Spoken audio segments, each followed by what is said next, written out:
had with the Warriors books for a long time, but after the whole deal with Finleap and the Raging Storm, I thought I'd finally discuss this.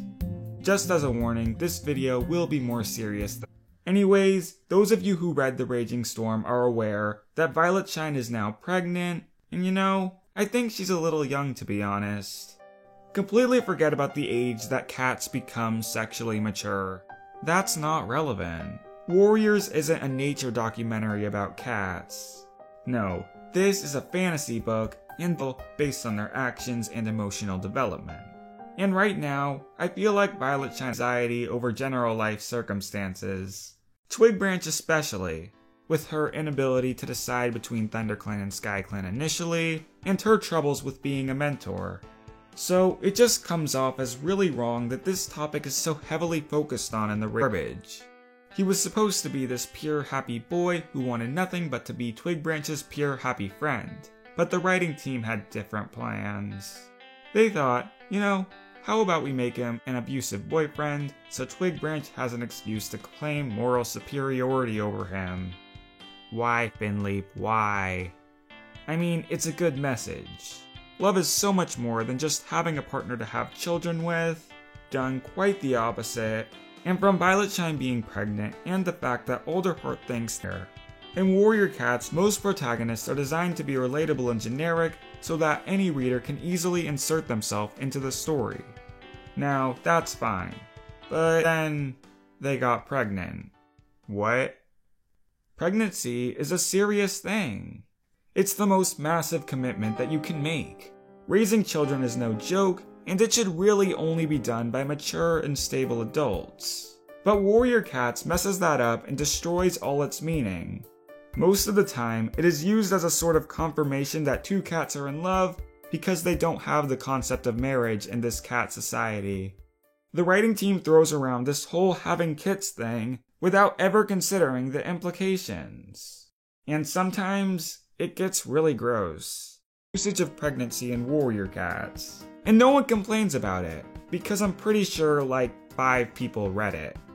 Anyways, spoiler alert, just kidding, pregnant in this book. Why is that wrong?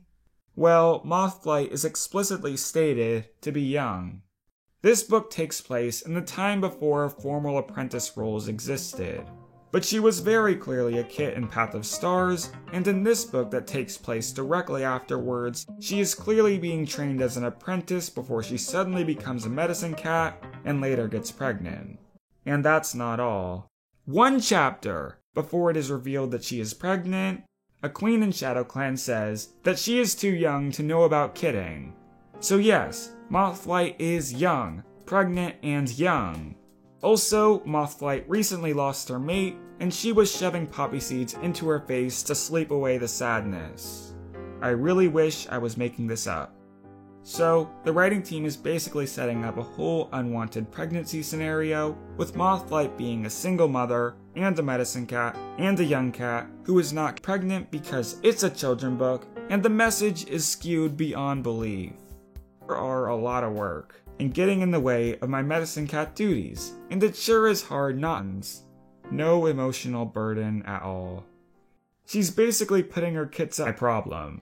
The Warriors books are being marketed towards children, which prevents serious topics from ever being addressed in completeness, but they still include them anyways. Why? Well, I'll tell you why. What makes Warriors different from other books marketed toward including all of these adult topics?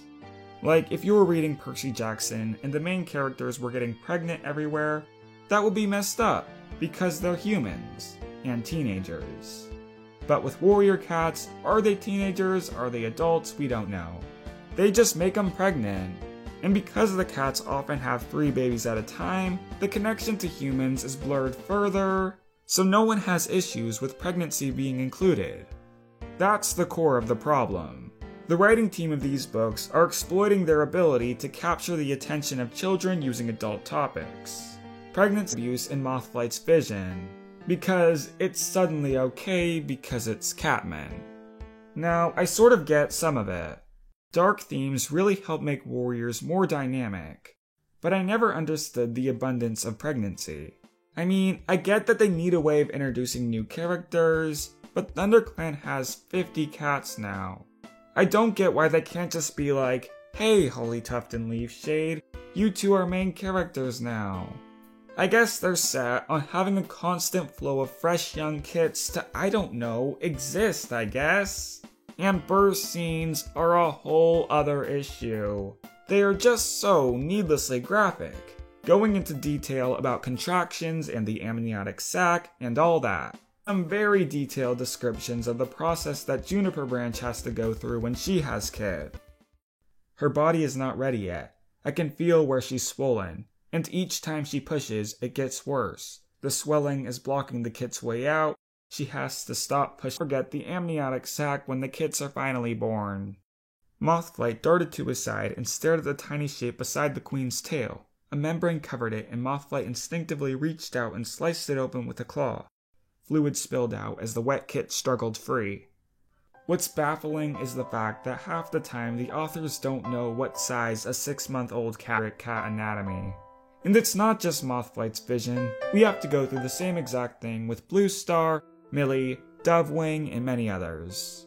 As a kid, I just found this to be more interesting than anything else, because no other children's books would go any scenes get. Anyways, let's get back to Finleap and Twigbranch. As annoying and bad as their story was, and as pointless as it will be if Twigbranch becomes pregnant anyways, it's still important. This is sort of a direct message from the authors that acknowledges the fact that they aren't portraying relationships as they should. Ever since Graystripe and Silverstream, the writing team has tightly connected pregnancy with serious relationships. But this book says otherwise. We had to deal with Finleap being a jerk, but we also got the opportunity to see Twigbranch say no. I understand that Warriors will never be completely child-friendly, because it never was, but at the very least, I really hope pregnancy becomes less frequent among major characters and less detailed moving forward, because it doesn't really add much. And it is really taking advantage